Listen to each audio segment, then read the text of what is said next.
안녕하세요, 여러분. ERP 정보관리사 회계를 담당하는 유슬기입니다. 반갑습니다.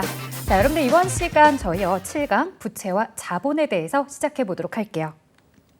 자, 부채와 자본, 우리가 앞서 배우셨던 자산은요 모두 재무상태표 차변에 기록하는 항목이었다고 한다면 부채와 자본은 대변에 기록하는 항목이죠. 자, 부채는 여러분들 이제는 아실 텐데요. 타인의 자본이다 라고 해서 회사가 갚아야 되는 의무에 대한 것을 우리가 부채로 기록하고 있습니다. 자, 그렇다면 자본은 무엇이냐? 라고 했을 때 자본도 역시나 회사가 돈을 조달하게 될 텐데 이 조달하는 사람들이 바로 타인이 아닌 자기 자본이다 라고 해서 우리 주주들의 몫을 이야기하겠죠. 자, 이런 부채, 자본에 대한 내용들 조금 더 개정 과목과 함께 회계 처리까지 같이 알아보면 좋을 것 같습니다. 자, 지금 보고 계시는 것처럼 재무상태표 대변에 기록하는 부채와 자본은요, 서로 이 계정들을 처음에 만들게 될 때에는 대변에서 증가할 때 부채의 증가나 자본의 증가다라고 하면 대변에 기록하도록 하고요. 반대로 이 부채가 사라진다. 자, 부채가 사라진다는 건 내가 그 의무를 다했다라는 거죠. 즉, 내가 그 부채에 대해서 상환을 했다라는 표현일 것입니다. 자, 이렇게 부채를 상환하게 되면은 부채의 감소, 차변. 자, 다시 우리 주주들에게 내가 출자금을 돌려줬다라고 한다면 자본의 감소는 차변에 이렇게 기록을 한다라는 가장 기본적인 원칙을 여러분들이 기억하시면서 들으시면 조금 더 내용이 수월할 것 같습니다. 자, 그러면 시작해 보도록 할게요. 우리가 부채가 무엇이냐라고 이야기할 텐데요. 여러분들 부채가 뭐예요? 부채? 나 은행에 대출 받은 거 있는데 이거 부채가 맞나? 라는 생각도 하실 거고 나는 은행에 대출은 없어. 그럼 나는 부채는 없는 것 같아. 라고 이야기하시는 분들이 계실 텐데요. 자, 그러니까 옆에서 회계 배운 친구가 이렇게 툭 건들면서 물어봅니다. 야, 너 신용카드 쓰잖아. 카드에 그거 긁은 거 그것도 부채야. 라고 이렇게 이야기해 주네요. 자, 나는 부채다. 라고 하면 단순하게 은행에서 돈을 빌린 거, 대출금에 대해서만 부채일 거라고 생각했는데 그게 아니었어요. 카드 결제한 것도 아직 카드 대금이 나가지 않았으면 부채로 본다라는 이런 시각을 얻게 되었어요. 자, 그러면 내가 카드 결제한 것과 그 다음에 은행에서 실제로 이제 돈을 대출받은 거 이것만 부채일까? 라고 했을 때 사실 부채는 조금 더 있더라는 거죠. 자, 살펴보도록 할게요. 부채가 뭘까라고 하면요. 회계는 이렇게 표현합니다. 과거의 거래나 사건의 결과로서 그러니까 이전에 어떤 행위가 이벤트가 있었던 거죠. 자, 그래서 과거에 내가 물건을 외상으로 매입하는 경우도 있을 거고요. 그 다음에 은행으로부터 돈을 빌리는 행위가 있었을 수도 있겠죠. 자, 이러한 거래라든가 사건에 대한 결과로서 현재 지금 내가 갚아야 될 의무를 부담을 하고 있습니다. 자, 그리고 그 의무에 대해서는 앞으로 미래에 나갈 경제적인 유출, 자원의 유출이 우리는 확실시되고 있을 때 이걸 회계에서는 부채로 기록해 두세요 라고 합니다. 자, 과거, 현재, 미래가 다 있어요. 사건은 과거에 일어난 것이며 현재 그 의무를 가지고 있고 그렇기 때문에 미래에 돈이 나갈 것이다. 경제적 자원이 유출될 것이다. 이렇게 봐주시면 되겠습니다. 자, 이제 부채에 대해서 우리가 조금 더 파헤쳐보자 라고 한다면요. 1년을 기준으로 나누도록 되어 있어요. 이 부분은 자산대랑 동일하죠. 자산도 우리가 1년을 기준으로 유동자산과 비유동자산으로 나누었던 것처럼요. 부채 역시나 1년을 기준으로 유동부채와 비유동부채를 나누죠. 자, 1년 이내에 갚아야 돼요. 그럼 유동부채인 거고요. 1년 넘어가는 기간 동안 나에게 여유가 있어요. 그렇다면 비유동부채다. 이렇게 구분을 해둘 것입니다. 자, 그러면 유동부채 종류들부터 살펴보면 좋겠죠? 자, 유동부채다라고 하면요. 매입채무. 자, 우리 사실은 반대계정 자산에서 학습하고 오셨어요. 매출채권이다 라고 해서 일반적 상거래에서 사용하는 외상매출금 받으러움이 있었죠. 자, 그때 반대적인 의미로 외상매입금과 지급어음이 있습니다 라고 이야기해드렸습니다. 자, 이 둘을 묶어서 우리가 바로 매입채무라고 표현을 합니다. 자, 상품이나 원재료, 제품을 외상으로 매입할 때 쓰는 표현이겠죠. 자, 미지급금은요, 일반적 상거래 이외의 거래에서 외상으로 결제하게 되면 미지급금이라는 표현을 씁니다. 자산에서도 미수금이라는 표현을 썼던 것처럼 부채에서는 미지급금으로 이렇게 나누어서 쓰는 거죠. 자, 그다음 미지급 비용이라는 표현이 있습니다. 미지급이라는 표현이 들어가 있기 때문에 부채다. 이렇게 여러분들이 우선 이번 강에서는 생각해 주시면 좋겠는데요. 자, 이제 여러분들의 상식을 조금 벗어난다라고 생각되는 부분이 있을 거예요. 끝나는 표현이 비용이면 손익계산서에 비용으로 들어가야지. 왜 쟤는 부채에 나열이 되어 있을까? 조금 이상한 점이 있을 거예요. 자, 그 옆에 선수금도 있지만요. 선수수익이라는 개념도 보여요.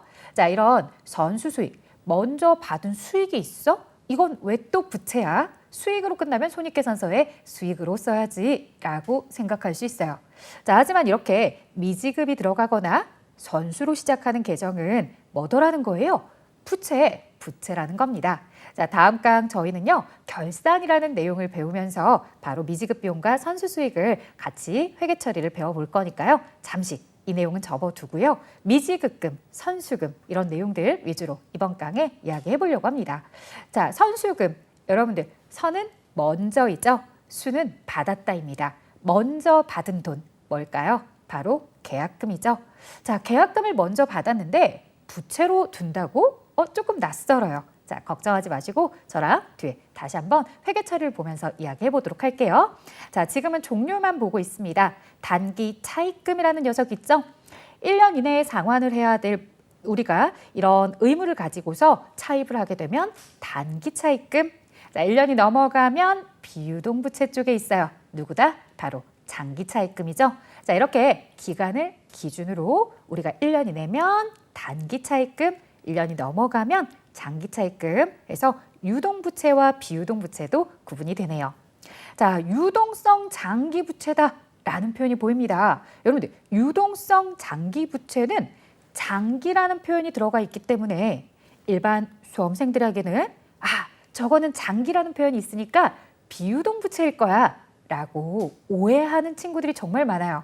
자, 이 비유동부채로 들어가는 항목이 아닙니다. 지금 보시는 것처럼요. 앞에 유동성이라는 옵션이 붙었죠. 자, 이런 표현은 왜 붙었나 봤더니요. 내가 은행에서 처음에 5년 만기 대출을 받은 거예요.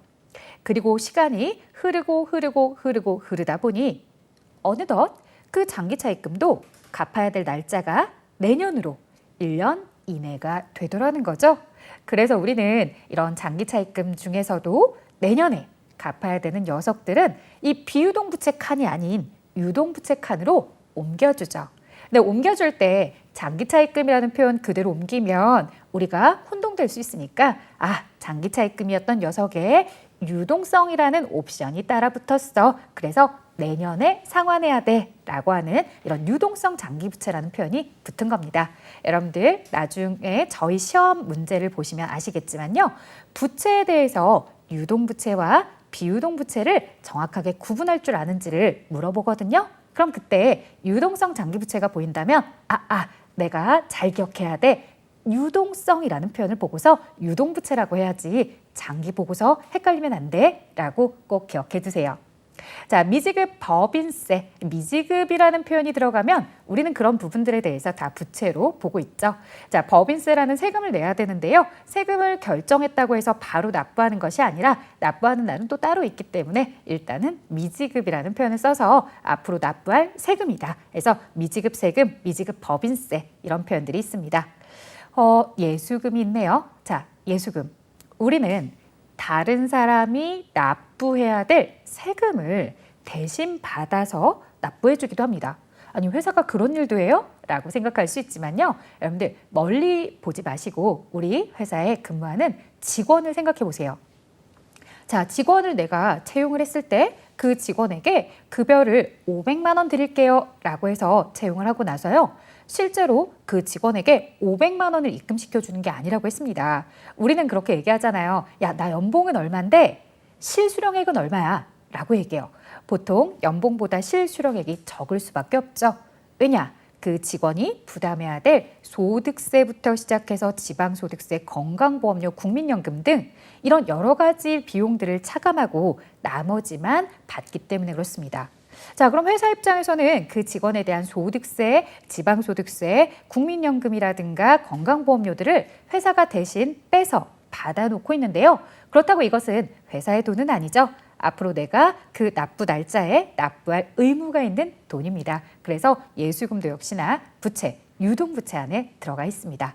자, 이처럼 누군가가 내야 될 세금을 원천징수에서 가지고 있는 거, 예수금도 기억해 주세요. 자, 마지막 가수금이라는 계정까지 가지고 왔습니다. 사실 가수금은요, 개인적으로 유동부채 종류에는 별로 넣고 싶진 않았어요. 왜냐? 이 가수금은 임시로 쓰는 임시 계정이기 때문에 막상 최종 재무상태표의 부채에 들어가지는 않아요. 가수금은요, 회사가 돈을 받긴 받았지만 아직 누구로부터 왜 들어왔는지 정확한 사유를 몰라서 회사가 임의로 써놓는 계정이죠. 자, 그래도 굳이 성격을 나눠봐 주세요라고 한다면 이 유동부채 쪽으로 보시면 됩니다. 자, 이렇게 내용 설명 보았습니다. 자, 이제 비유동부채로 넘어가 보도록 할게요. 비유동부채입니다. 자, 사채, 장기차입금, 각종 충당부채 중에 퇴직급여 충당부채, 그리고 임대보증금, 이렇게 4가지 정도가 비유동부채로 있습니다. 자, 저는 이걸 가지고서 비유동부채 4가지밖에 없으니까 유동부채를 암기하려고 애쓰지 말고 비유동부채 4개만 정확하게 기억해 주면 우리가 조금 학습을 단축해서 할 수 있을 것 같아요 라고 이야기합니다. 자, 그러면서 제가 팁을 좀 드리는데요. 제가 뭐라고 하냐면 사장 퇴임, 사장님 퇴임하시는 날 이렇게 얘기해요. 무슨 소리지? 맞아요. 사채의 사, 그 다음에 장기차입금의 장, 그 다음에 퇴직급여 충당부채의 퇴, 그리고 임대보증금의 임, 이렇게 4가지를 따서 사장퇴임, 이건 비유동부채야 라고 이야기를 해드리는데요. 자, 사채라는 건 우리가 생각할 수 있는 개인 사채가 아닙니다. 일반인들이 돈이 많아서 돈 거래해요 라고 하는 거 아니고요. 회사채예요, 회사채. 회사가 아주 거대한 자금을 오랜 시간 동안 빌리고 싶을 때 발행하는 거고요. 장기차입금 앞서 말한 것처럼 단기차입금이 1년 이내라고 한다면 장기는 그보다 더 긴 기간을 이야기하는 거겠죠. 자, 퇴직금에 대해서 회사는 직원에게 퇴직금을 지급할 의무가 있더라는 거, 이런 부분에 대해서 직원이 1년 이내에 모두 다 퇴사하는 것은 아니기 때문에 이렇게 비유동부채 쪽에 가져다 놓고 있습니다. 자, 마지막 임대보증금. 자, 임대보증금이 여러분들이 본 재무제표에서 있다라고 하는 것은요, 그 회사가 소유한 건물이나 토지가 있을 가능성이 매우 높습니다. 이건 건물주, 토지에 대한 이런 주인들만 쓰는 계정이죠. 누군가에게 내가 건물주로서 건물을 임대해주고서 받아놓은 보증금이거든요. 이 세입자가 다시 나가는 날 나는 돌려줄 의무가 있는 돈이기 때문에 비유동 부채로 보고 있습니다. 자, 이런 내용들요, 저희가 종류만 쭉 살펴봤는데 조금 더 상세하게 회계 처리를 보면 여러분들의 이해를 더 도울 수 있을 것 같아요. 자, 회계 처리 보도록 할게요. 외상 매입금과 지급어음에 대해서 이렇게 예제를 하나 가지고 왔어요. 주식회사 한국이 내 회사예요. 생산이라는 회사에게 상품 100만 원에 구매하며, 자, 우리 회사는 상품 100만 원어치를 구매할 거예요. 절반은 어음을 발행해서 지급하고 나머지 절반은 다음 달에 주기로 했대요. 그러면 절반은 50만 원일 텐데 50만 원은 회사가 어음을 발행해서 지급했다. 즉, 나중에 돈 지급할게요 라고 하는 표현이겠죠. 그리고 나머지 절반은 다음 달에 준다는데요. 이 얘기는 한마디로 얘기하면 지금은 준 돈이 없어요. 즉, 그냥 외상인 거죠. 자, 그래서 이 회계처리를 보시면 차변에, 우린 차변에 들어오는 거 쓰기로 했죠. 그래서 차변에 상품 100만 원 자산이 증가하고 있고요. 대변에 어음을 발행한 부분만큼 지급어음이라는 부채의 증가. 그래서 부채의 증가 대변에 기록되고 있고 대변에 외상 매입금이다라고 해서 기록이 되고 있죠. 자, 우리 차변에 상품이 들어왔기 때문에 일반적 상거래입니다. 그렇기 때문에 외상, 어음 모두 이렇게 각각 지급어음, 외상 매입금이다라고 쓰죠. 자, 그리고 미지급금으로 넘어가 볼게요. 주식회사 한국은 시가 10억 원의 건물을 매입하며 절반은 어음을 발행하여 지급하고 절반은 월말에 지급하기로 했다라고 하네요. 자, 앞선 거래와 크게 달라 보이지 않아요. 절반은 어음, 절반은 월말에 지급. 그런데 회계 처리를 보니까 외상매입금과 지급어음이 나오지 않았어요.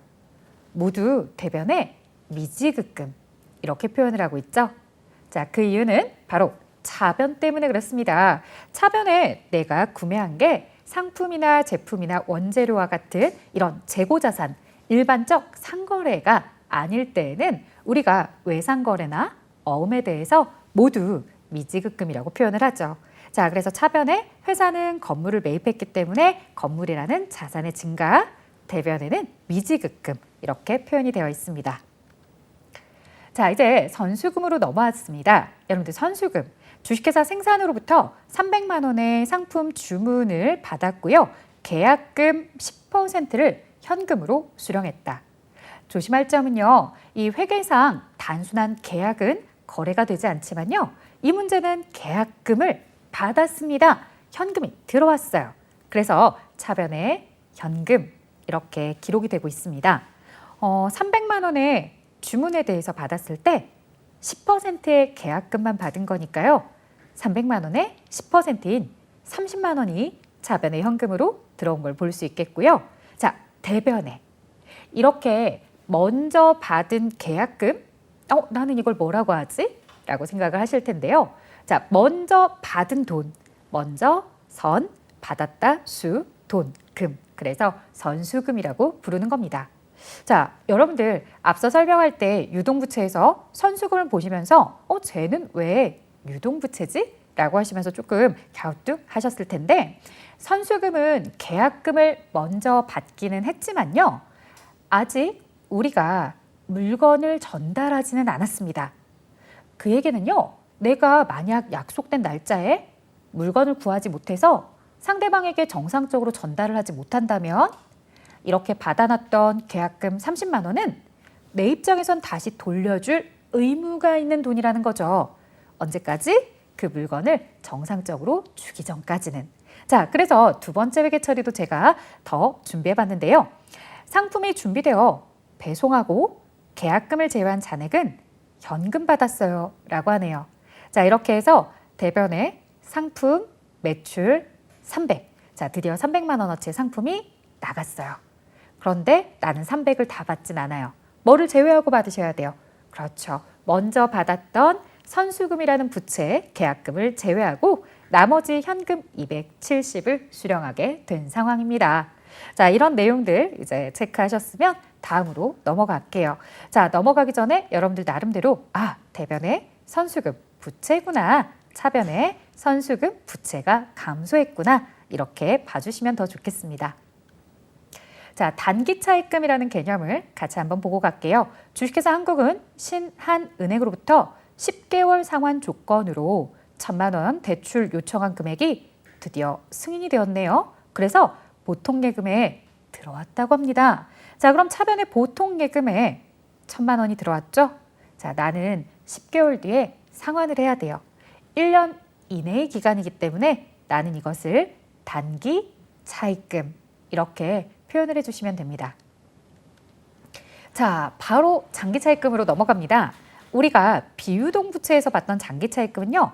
같은 상황인데 기간만 제가 바꿨죠. 3년 만기 상환 조건이다. 이렇게 표현을 했습니다. 1년이 넘어가는 시간이기 때문에요. 대변에 단기 차입금이 아닌 장기 차입금이라는 부채를 만들었죠. 그래서 회계 처리의 구조는 대변에 부채가 증가하고 차변에 자산이 증가했지만 그들에 대해서는 기간에 따라 단기 차입금이 되기도 하고 장기 차입금으로 바꿔서 써줘야 되는 것도 여러분들 확인하셨을 겁니다.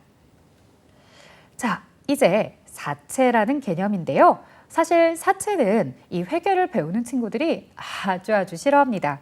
그 이유가 현재 가치라는 개념까지 고려를 해야 되기 때문에 사채라는 항목에 대해서 굉장히 어려워하고 싫어하는데요.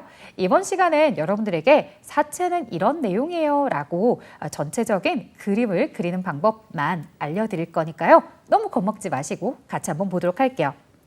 자, 앞서 말했던 것처럼요. 회사가 돈이 필요한데요. 좀 많은 돈, 큰 돈이 필요해요. 이 거대한 자금이 필요한데 내가 무턱대고 은행에 가서 돈 좀 주세요 라고 하면, 돈 좀 대출해 주세요 라고 하면 은행은 나에게 당당하게 요구하죠. 담보 주세요 라고 해요. 근데 회사 입장에서 마땅히 맡길 담보도 없고 거대한 자금을 짧게도 아니고 좀 오랜 시간 동안 안정적으로 유통해서 쓰고 싶다라고 한다면 회사는 은행으로부터 이런 제안을 받습니다. 그러면 회사채라는 걸 발행해 보시는 게 어떨까요? 라고 하죠.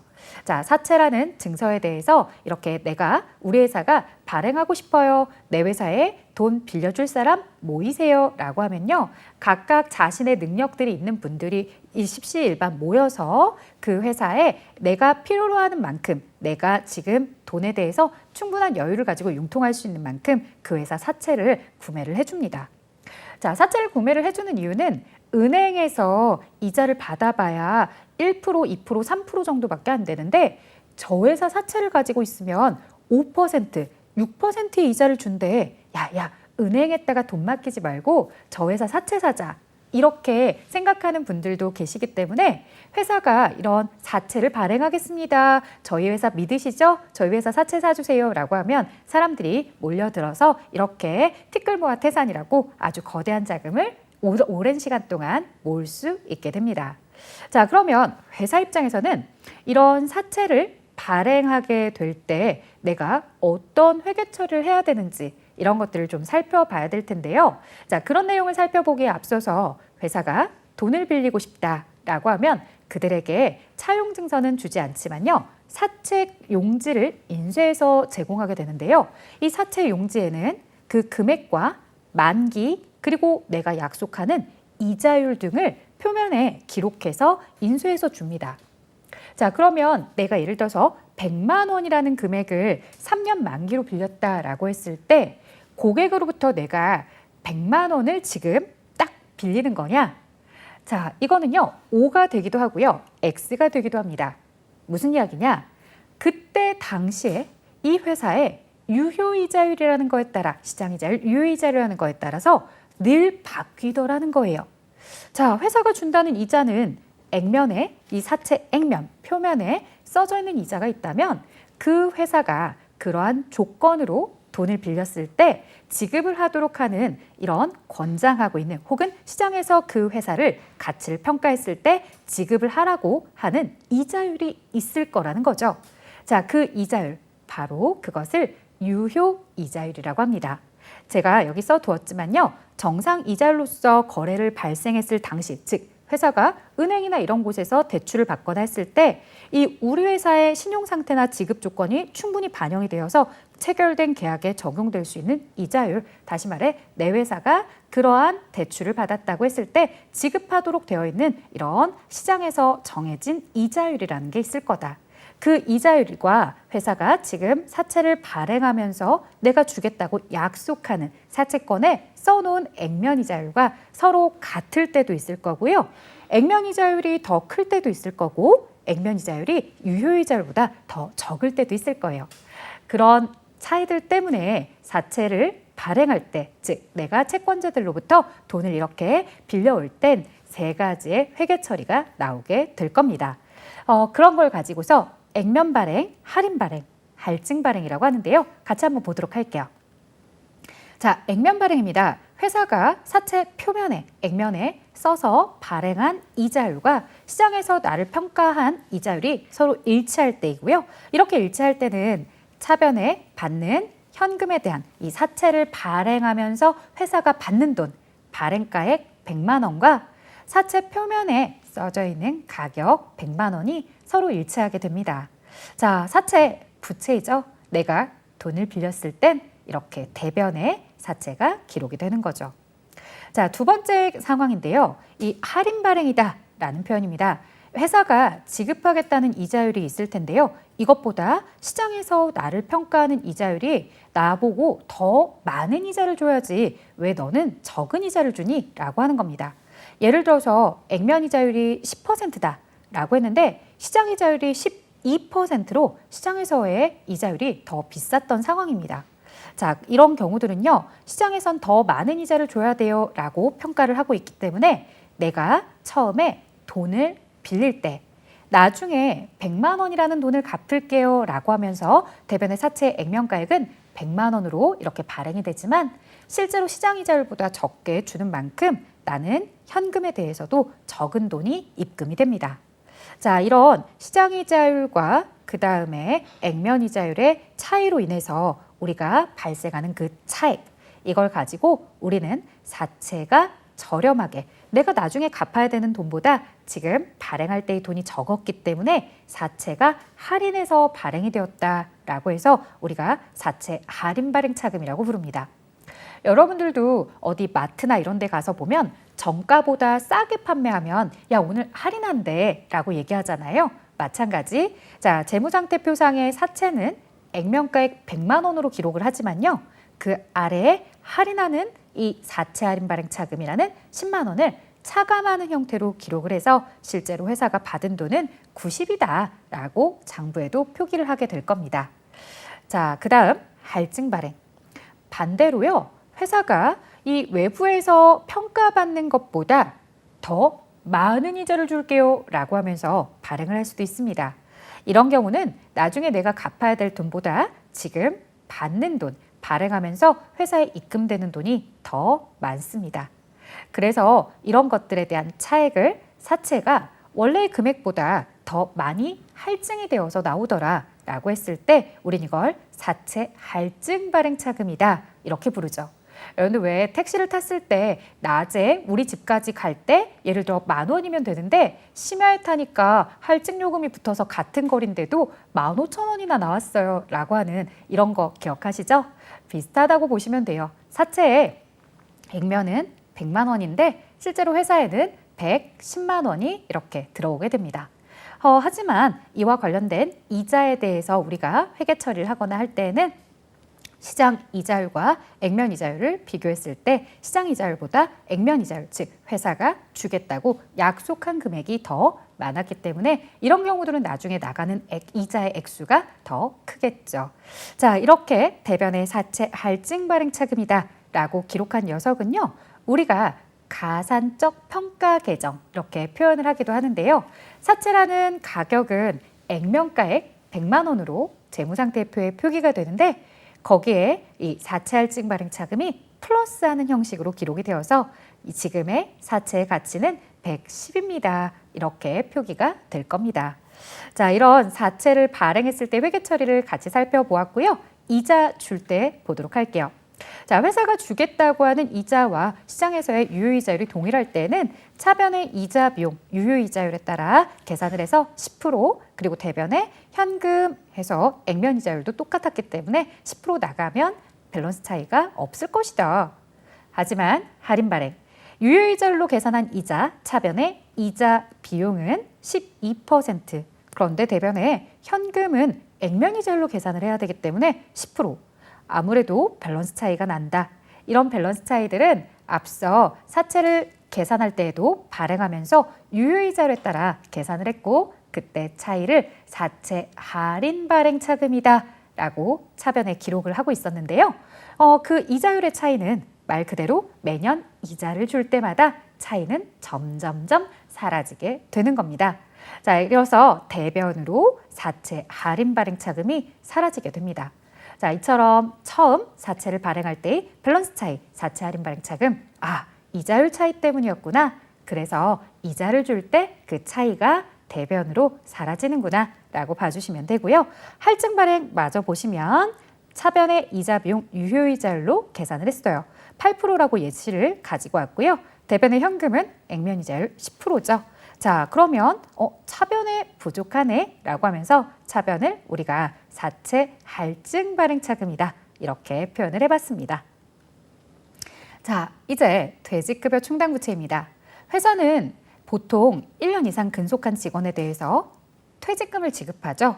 그래서 퇴직금을 지급하는 내용에 대해서 우리가 이렇게 퇴직금을 지급해야 되는 액수가 매년 증가할 때마다 실제로 직원에게 주지는 않지만 그 금액을 계산해서 우리 직원이 1년 더 근속해서 지급해야 될 퇴직금 액수가 얼마만큼 증가했는지를 매년 결산할 때마다 부채로 기록을 해둡니다. 자, 그러면 어떻게 처리하는지 볼게요. 우리가 1년 이상 근속한 직원들, 현재 3년 근속한 직원도 있을 거고 10년 근속한 직원들도 있을 겁니다. 자, 1년이 더 지나면 4년, 11년 이렇게 추가적으로 근속 연수가 늘어남으로 인해서 그 직원이 받아가야 될 퇴직금의 액수도 증가하겠죠. 그럼 그 증가하는 차익만큼을 차변의 퇴직급여, 그리고 대변에는 퇴직급여 충당부채라고 기록을 합니다. 지금 퇴직을 하진 않았지만요. 지급해야 되는 의무에 대해서 우리가 이 수익비용 대응 원칙 생각해 보시면 돼요. 직원으로부터 근로에 대한 효익을 본 회사는 퇴직금을 지급해야 되는 의무도 1년만큼 생기고 있기 때문에 퇴직급여라고 비용으로 처리하면서 그렇다고 실제로 지급하진 않기 때문에 대변엔 퇴직급여 충당부채라는 부채 계정을 만들어 놓는 거죠. 자, 그러다가 드디어 직원이 사장님 저 할 말 있는데요 라고 하면서 옵니다. 그러면 이 녀석 퇴직금 줄 때 됐구나 라고 생각을 하시겠죠. 자, 하지만 회사는 그 부분에 대해서 미리 매년 비용 처리했기 때문에 직원이 퇴사한다고 해서 비용이 갑자기 증가하지 않고요. 이 퇴직급여 충당 부채라는 부채 계정에 대한 의무를 이행하는 것으로서 직원이 퇴사하게 되면 부채 액수가 그만큼 감소하면서 보통예금이라는 자산 계정이 감소하는 이런 회계 처리도 있습니다. 자, 이제 임대보증금이라는 비유동 부채인데요. 이 비유동 부채 쉽게 예제로 보도록 할게요. 자, 내 회사 한국입니다. 한국이 소유한 건물을 주식회사 생산에게 빌려줬어요. 자, 나 건물주고요. 건물주가 세입자에게 건물을 빌려주면서 보증금 1억 원입니다 라고 했다면 이 건물주의 건물에 세입자가 들어오는 날 당연히 나의 보통예금 통장에도 1억 원이 들어올 거고요. 그에 대해서는 우리 보통 부동산 임대계약 2년 정도 가지잖아요. 그래서 임대보증금 별다른 언급이 없으면 이렇게 비유동 부채로서 대변에 기록을 해두죠. 자, 반대로 또 생각도 해볼 수 있을 것 같아요. 누구의 입장? 주식회사, 생산, 세입자 입장도 생각을 해보겠죠. 왜? 세입자도 회사잖아요. 얘네도 회계 처리할 거예요. 그러면 내가 보통예금 통장에서 돈을 줬을 때 세입자는 뭐라고 할 거냐? 자, 돈을 빌리면 차입금이죠. 건물을 빌리면 임차예요. 임차하고서 내가 보증금을 냈습니다. 하지만 이건 비용이 아니에요. 이건 월세 같은 임차료가 아니고요. 나는 임차 보증금이다 라고 표현을 해주고요. 임차 보증금은 나중에 그 건물을 나오는 날 돌려받을 권리가 있는 돈이기 때문에 우리가 임차 보증금이다 라고 하는 부분에 대해서는 자산으로 보고 있습니다. 그래서 자산 중에서도 이제 투자, 유형, 무형에 들어가지 못하기 때문에 기타 비유동 자산에 넣고 있습니다. 자, 그 다음 자본으로 넘어올게요. 부채가 타인 자본이다 라고 했다면 이 자본은 자기 자본이라고도 합니다. 혹은요, 순자산이라고도 불러요. 자산은 내 거라고 한다면 순자산은 진짜 내 거예요. 진짜 내 돈. 자, 그래서 우리 주주들의 목, 주인들의 몫인 거죠. 혹은 주주지분 이렇게 표현하기도 하죠. 우리 자산에서요, 부채를 빼면 자본입니다. 여러분들께 그런 예도 들어드렸는데요. 내가 3억짜리 아파트를 구매했더라 라고 했을 때 이 3억짜리 아파트 구매하면서 1억의 대출을 꼈더라. 그러면 3억 원의 자산에서 1억 원의 대출을 제외한 나머지 2억 원에 대해서 우리는 뭐로 하고 있더라? 진짜 내 돈, 내가 원래 가지고 있었던 나의 자본 이렇게 판단하시는 거죠. 자, 그러면 자본에 대한 종류도 좀 살펴보면 좋을 것 같아요. 자본은요, 여러분들 자본금, 자본잉여금, 자본조정, 그 다음 기타 포괄손익 누계액과 이익잉여금으로 구성이 되어 있습니다. 이들은 여러분들 자본금부터 이제 하나하나씩 같이 살펴볼 건데요. 자본금이다 라고 하면 우리 주주들의 기본적인 권리예요. 그래서 가장 기본이 되는 금액이구나 라고 생각을 해주세요.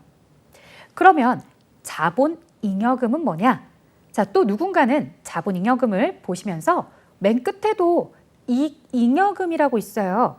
잉여금이 두 가지예요. 라고 궁금해하시는 분들이 있을 텐데, 자, 처음에 저희가 수업을 시작했을 때 내용을 잘 기억하신 분들은 아실 거예요. 잉여금, 구분원칙. 주주와의 주식 거래를 통해서 회사가 늘어나는 게 있다면 그런 것들은 자본잉여금에 넣고 있었고요. 회사가 열심히 영업활동을 통해서 이익이 발생하면 이익잉여금으로 이렇게 표현을 하고 있었죠. 자, 그래서 당기순이익 같은 거 예시로 들어보면 당기순이익은 이익잉여금 쪽에 들어가서 표기가 될 거예요. 자, 그러면 이렇게 잉여금을 구분해 놓고 나니 나머지도 두 가지 항목이 남는데, 그럼 자본조정은 뭐예요? 라고 하는데요. 가장 기준점이 되는 자본금도 아니고, 그렇다고 자본잉여금이나 이익잉여금 같은 플러스 요소의 잉여금도 아니더라, 회사가 얻은 이익이 아니더라 라고 한다면 나머지 마이너스 성격들 같은 것들은 바로 자본조정으로, 이렇게 자본금이나 잉여금으로 들어갈 수 없는 것들은 자본조정으로 넣으세요 라고 이야기하고 있고요. 이제 여기에 넣지 못하는 기타 손익계산서에는 반영하지 않았던 손익들에 대해서 바로 기타 포괄손익 누계액으로 자본에 넣도록 하고 있습니다. 자, 여러분들 이 표를 제가 한 가지 가져왔어요. 이 내용을 보시면서 자본 안에 저런 항목들이 있구나 라는 것만 명확하게 여러분들이 기억해 주셔도 시험 문제를 아주 하나를 뚝딱 풀어내실 수 있어요. 왜냐? 저희의 시험은요, 이런 구분들에 대해서 여러분들이 명확하게 어떤 계정이 어디에 속하는지 여러분들이 구분을 잘 해줄 줄 아는지를 물어보는 거죠. 자, 그러면 자본금부터 볼게요. 자본금은 보통주 자본금, 우선주 자본금 있죠? 즉, 우리가 주식이다 그러면 의결권, 즉 그 주주총회에 가서 의견을 낼 수 있는 그런 권리, 그리고 하나는 배당에 대한 권리인데요. 이 두 가지를 모두 다 가지고 있으면 보통주, 그 다음 의결권은 없는 채 배당만 우선적으로 더 받겠다라고 하면 우선주라고 하죠. 이렇게 자본금은 보통주와 우선주 두 가지로만 구성이 되어 있고요. 자, 자본잉여금에 주식을 회사가 주주들에게 발행하면서 이 주식의 액면보다 더 많은 돈을 받게 되면 그것도 회사 입장에서는 주주와의 주식 거래를 통해서 플러스가 생기는 거죠. 이런 주식 발행 초과금, 그 다음 감자 차익, 자기주식 처분이익, 이런 것들이 자본잉여금에 들어가 있습니다. 자, 반면 주식 발행 초과금의 반대로 주식을 할인 발행한다거나, 감자 차익의 반대로 감자 차손이 발생한다거나, 자기 주식 처분 이익이 아닌 자기 주식 처분 손실이 발생한다거나, 혹은 자기 주식을 취득하는 이런 마이너스, 차가 많은 성격들은 자본 조정에 넣도록 하고 있습니다.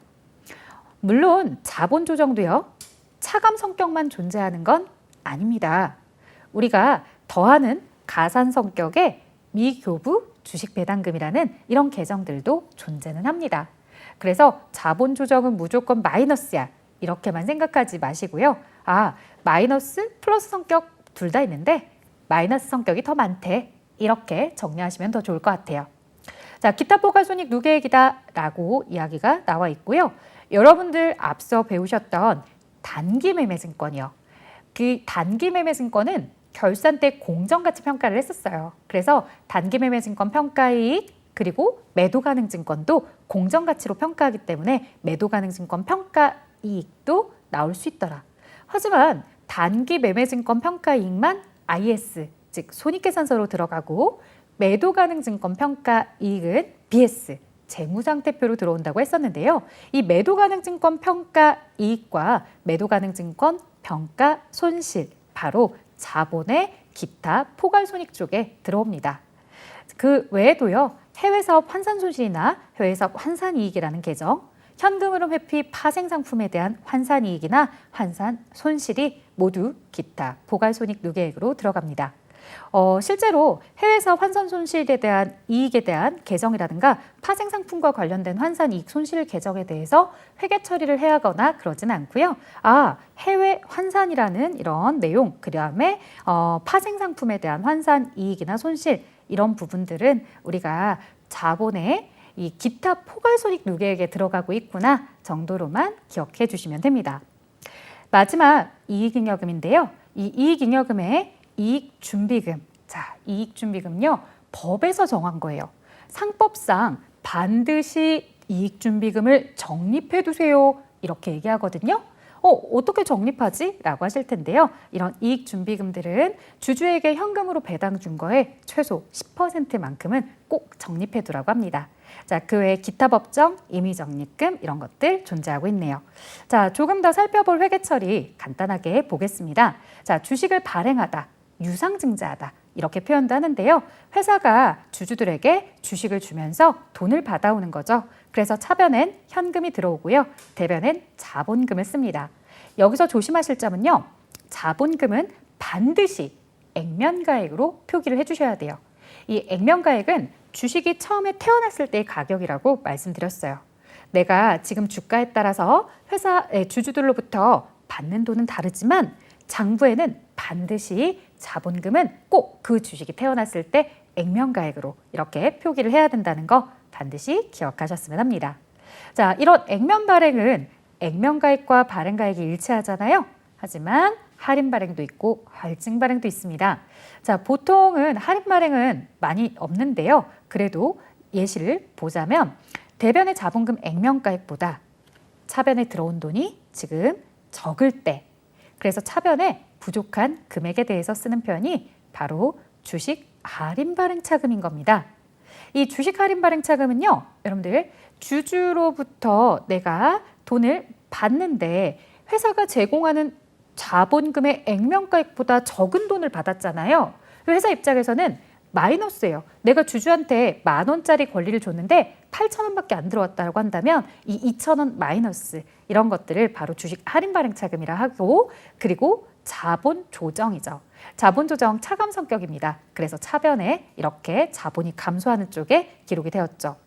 하지만 조심할 점, 재무상태표에 쓰실 때요.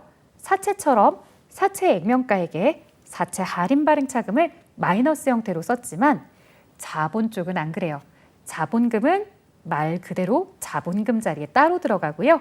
주식 할인 발행 차금은 자본 조정 칸에 따로따로 기록합니다. 할증 발행은 내가 액면보다 더 많이 받았을 때겠죠. 이 주식 발행 초과금이다 라고 부르고요. 자본의 성격이기 때문에요. 주식 발행 초과금이 대변에 있다는 건 그만큼 자본의 금액이 증가하도록 하는 효과입니다. 그래서 대변에 주식 발행 초과금이 기록이 되었구나 라고 한다면 저만큼 자본 잉여금이 증가하는구나 라고 봐주셔도 좋겠습니다. 자, 반대로요. 주식을 소각하다, 유상감지하다 라는 게 있어요.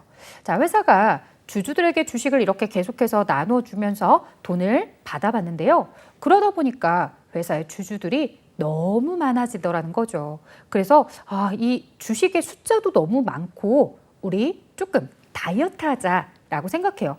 뭐든 다 많다고 좋은 건 아니죠, 여러분들. 우리가 너무 살이 붙은 것 같아, 불편해 라고 하면 다이어트 하고 싶은 것처럼요. 똑같아요. 이 회사도 다이어트 할 거야 라고 하면 이 주주들에게 얘기하죠. 야, 나 지금부터 다이어트 시작해. 너가 가지고 있는 것 중에 십시일반씩 조금씩 나에게 다시 돌려줘 라고 합니다. 그럼 사람들은 혹시라도 다시 그걸 다른 사람, 나한테 뺏어서 누군가에게 주는 거 아니야? 라고 이렇게 오해할 수 있습니다. 자, 주주에게 얘기해야 되죠. 아니야. 너한테 받은 건 그대로 내가 지방을 태우듯이 다 태워버릴 거야. 그래서 소각할 거야 라고 표현을 하고요. 다만 이 과정에서 주주가 가진 주식의 액면가액을 이렇게 받아왔을 때 내가 제공하는 돈이 똑같이 액면가액이냐? 그렇지 않더라는 거죠. 주주로부터 받은 자본금은 액면가액으로 이렇게 들어오지만 회사가 그보다 적은 액수를 줄 수도 있어요. 10,000원짜리를 가지고 왔는데 7,000원만 줬더라. 그럼 덜 준 3,000원을 우린 이렇게 불러요. 감자 차익. 고구마 감자 아니고요. 자본금을 감소하면서 회사가 차익을 얻었다라는 거예요. 감자차손이라는 개념도 있어요. 내가 주주들에게 액면가액보다 더 많은 돈을 주면 감자차손이겠죠. 회사 입장에서는 액면가액보다 더 많은 돈을 주기 때문에 이런 경우는 내가 손해를 보는 거야. 회사 입장에서는 주주와의 자본거래에서 마이너스가 생긴다라고 해서 감자차손이라 부르며 지금 여러분들 보시는 것처럼 왼쪽 차변에 기록이 되어 있으니까 아, 제 자본의 마이너스 성격인 자본 조정이구나 라고도 아실 수 있습니다. 자, 자기 주식 거래입니다. 자기 주식은요, 여러분들 조금 특이해요. 자, 내가 만약에 주식회사 한국이에요. 주식회사 한국이 주식시장에 있는 한국의 주식을 내가 내 걸 사는 거예요. 내가 남의 주식을 살 때는 단기 매매 증권, 매도 가능 증권 이렇게 부르기도 했었는데 이번엔 그냥 내가 내 회사 주식을 샀대요. 그때 그럼 뭐라고 불러요? 라고 할 텐데 그때는 자기 주식이라고 불러요. 이렇게 시장에서 거래되고 있는 내 회사 주식을 사오는 것만으로도요.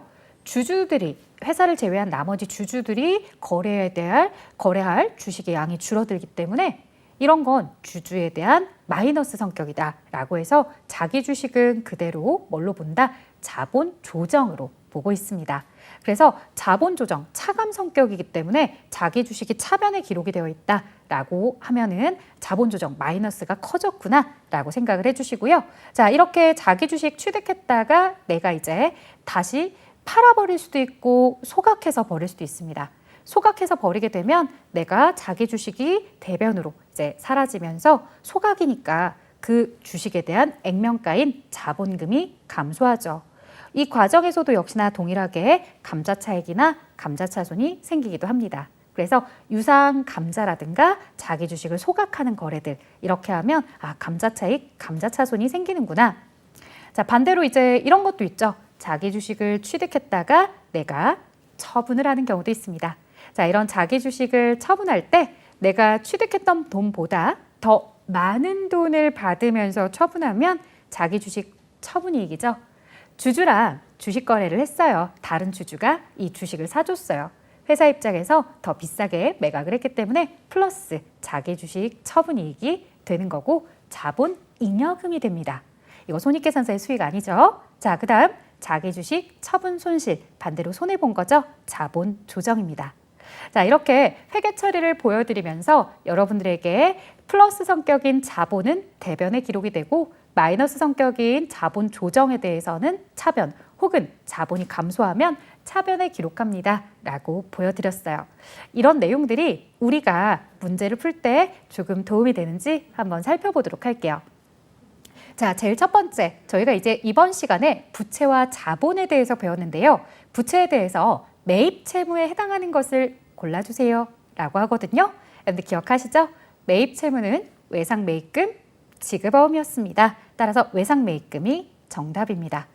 매출 채권이다 라고 했다면 외상 매출금을 골랐겠지만 매입 채무였으니 외상 매입금이죠. 다음 중 유동부채로만 묶인 것은 사실 이 문제는 여러분들이 정답을 골랐다기보다는 정답이 되지 못하는 아이들을 제거하시면서 아, 그럼 얘가 정답일 거야 라고 찾아내는 경우가 훨씬 더 많으시거든요. 임대보증금이라는 녀석이 보일 텐데요. 앞서 이야기했던 것처럼 아, 건물의 임대는 1년이 아니지 더 오랜 기간이지. 그래서 제가 비유동부채 사장퇴임에 임대보증금이 있어요 라고 설명을 했으니 아, 얘 비유동부채 X. 3번 보기를 보면 임차보증금이 있어요. 와, 진짜 엉뚱한 이야기 하죠. 임차보증금은 부채가 아닌 자산이었습니다. 그러니 X. 그리고 사장퇴임의 사채, 바로 비유동부채였어요. 이렇게 1번, 3번, 4번에 우리가 이 부채가 아닌 것 혹은 유동부채 아닌 비유동부채에 대한 성격들을 제거하고 나니까 정답이 2번으로 딱 나오게 되죠. 예수금, 가수금 이런 것들 있습니다. 자, 이제 다음 자본에 대해서 보도록 할게요. 자본의 구성 요소에 관한 설명입니다. 가장 옳지 않은 것을 물어보고 있어요. 자본금은 주식의 액면 금액이 아닌 발행 시 총 납입 금액으로 계상한다. 완전 함정이죠, 여러분들. 자본은요, 자본금은요, 주식의 액면 금액으로 표기해달라고 했습니다. 어떤 상황이 됐든 자본금을 기록할 때는 반드시 그 주식이 처음 태어났을 때의 액면가액으로 여러분들은 쓰셔야 됩니다. 그래서 올바른 지문 문장으로 바꿔보자면 자본금은 주식의 발행가액이 아닌 액면금액으로 계상해야 됩니다. 이런 표현이었으면 맞았다고 했겠죠. 자, 자본잉여금 여러분 읽어보시면 도움이 됩니다. 자본 거래로 인한 자본의 증가금, 그래서 주식 발행 초과금, 감자 차익, 자기 주식 처분이익 이런 것들이 있다고 했었죠. 이익잉여금은 손익거래에서 벌어들인 이익 중 배당 등, 즉 주주에게 배당이나 이런 것들을 통해서 유출되지 않고 사내에 남아있는 것을 이야기하는 것입니다. 자, 자본 조정에 대해서는 우리가 주식 할인 발행 차금, 감자 차손 이런 차감 성격들 같이 보셨죠. 자, 그다음 자본 조정에 해당하지 않는 것을 물어봅니다. 자본 조정, 감자 차손, 주식 할인 발행 차금, 자기 주식 처분 손실 이런 것들 모두 다 자본 조정에 차감하는 성격으로 보셨습니다. 하지만 매도 가능 증권에 대한 평가 손실이나 이익은 자본의 기타 포괄손익 누계액으로 봤었으니까 왜 이 녀석 엉뚱하지? 라고 하면서 답 체크해 주셔야 되겠죠? 자, 여러분들 여기까지요. 저희가 부채와 자본에 대해서 배웠습니다. 아주 깊게 들어가고자 한다면 사실 부채와 자본은 수험생이 그렇게 좋아하는 파트는 아닌데요. 여러분들 어떠세요? 간단하게 문제를 풀 수 있는 정도는 우리도 충분히 할 수 있었죠? 자, 이렇게 여러분들 부채와 자본에 대해서 각각의 정의부터 시작해서 종류 그리고 그들에 대한 회계 처리까지 같이 학습해 주시면 훨씬 더 좋은 내용일 것 같습니다. 자, 저는 여기까지 마치도록 하고요. 다음 강에서 뵙도록 하겠습니다. 수고하셨습니다.